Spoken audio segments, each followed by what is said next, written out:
Hola, soy Rogelio Jardón y mi compañero Álvaro Grafía, y en el siguiente vídeo vamos a hacer una presentación sobre el trabajo de investigación Visión General del Aprendizaje por Refuerzo en MAS, o también comúnmente llamado MARL. A lo largo del vídeo vamos a explicar los puntos desarrollados en el trabajo, empezando por contextualizar el aprendizaje por refuerzo en sí. Después hablaremos de los retos y objetivos del mismo, y continuaremos con la descripción de los tipos de algoritmo que existen en este campo. Ya por último, para terminar, hablaremos por encima del concepto del equilibrio, tanto en Minimax-Q como en Nash-Q, y nombraremos algunas aplicaciones de este tipo de aprendizaje multiagente, además de sacar conclusiones. En esta sección se pondrá en contexto el aprendizaje por refuerzo, tanto para un agente como para un sistema multiagente. En el caso de un solo agente, este se encuentra en un estado que describe el entorno, y dado este estado, el agente toma una acción con la que se recibe una recompensa. Después, el entorno cambia y se cambia a un nuevo estado. Estos agentes lo que buscan es maximizar la recompensa, y esto se consigue maximizando una función, la Q-function. Pero nosotros buscamos modelos de aprendizaje en sistemas multiagente, donde encontramos el algoritmo Q-Learning, el cual consiste en un proceso iterativo que va actualizando la Q-function cada vez que se produce una transición. El objetivo de este algoritmo consiste en llegar a una convergencia de la Q-function. Sin embargo, en los sistemas multiagentes, las transiciones vendrán dadas por el conjunto de pares estado-acción de todos los agentes del sistema, no como cuando hablábamos de un solo agente. Las recompensas vendrán determinadas por el tipo de juego estocástico. A continuación, hablaremos de los retos que supone el aprendizaje por refuerzo en MAS y el objetivo de este. En cuanto a los beneficios, la experiencia compartida entre agentes con tareas similares hace que, en consecuencia, se aprenda más rápido y se alcance un mejor rendimiento.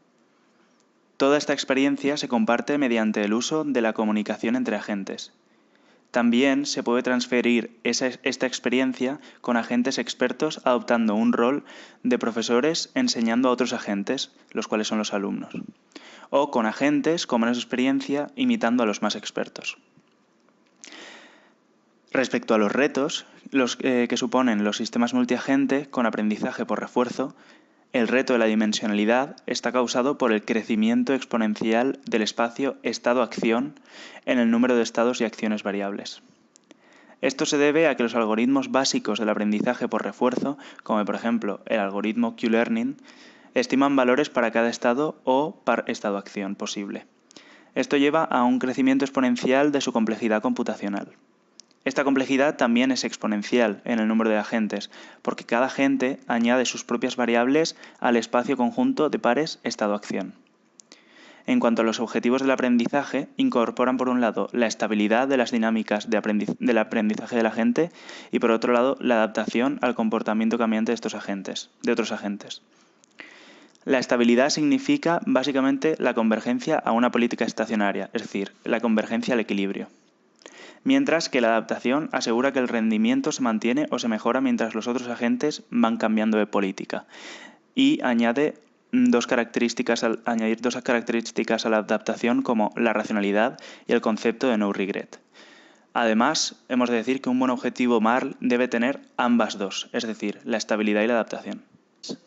Hablamos de los algoritmos del aprendizaje por refuerzo en MAS, en el que, como podemos ver en la imagen, se puede hacer una clasificación según el grado de competitividad o de cooperatividad del agente.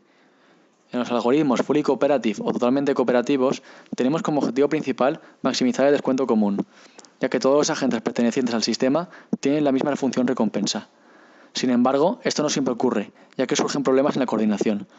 Según el grado de coordinación encontramos métodos libres de coordinación, como son el Q-Learning equipo, que asume que el conjunto de acciones es óptimo, y Q-Learning distribuido, que asume que no hay coordinación entre agentes.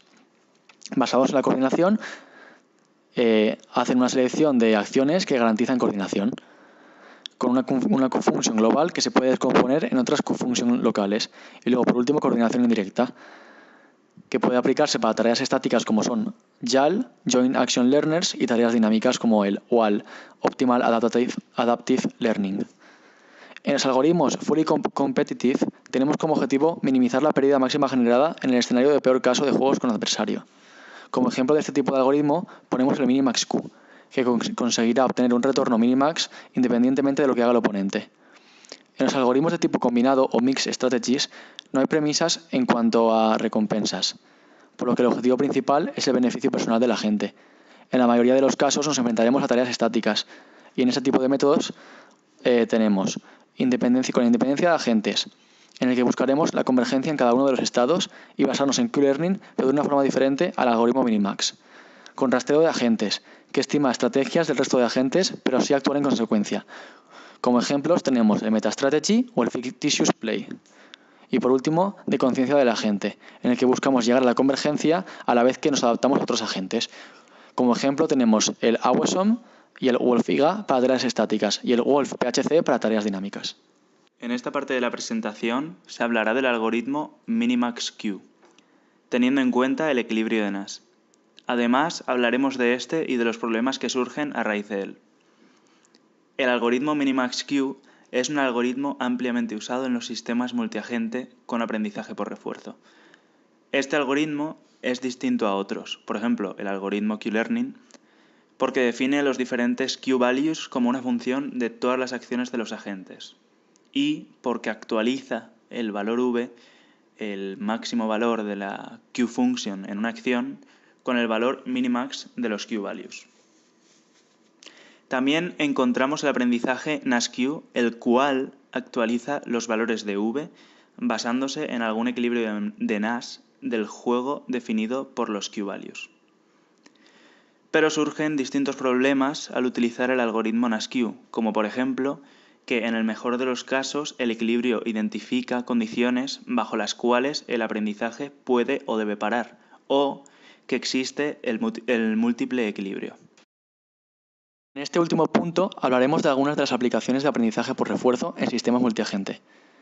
Los sistemas multiagente con aprendizaje por refuerzo tienen múltiples aplicaciones, no solo en simulaciones sino también en aplicaciones para tareas de la vida real. En primer lugar, tenemos uno de los ejemplos más populares, el uso de equipos multirobot. Su popularidad se debe a que la mayoría de los investigadores en Marl también trabajan en el campo de la robótica. En algunos casos, como el de la imagen, su diseño es una tarea complicada, ya que además necesitan hacer uso de muchos sensores para observación multiobjetivo. Otro ejemplo de aplicación es el uso de un conjunto de controladores que actúan en paralelo en un mismo proceso, como es el control de los semáforos en el tráfico. En tercer lugar, tenemos el uso de los algoritmos Marl para el comercio automatizado, en el que los agentes se encargan de sustituir a personas físicas o empresas a la hora de hacer negociaciones o subastas. Y bueno, como último ejemplo, tenemos la aplicación en la gestión de recursos, como puede ser el enrutamiento en redes de ordenadores.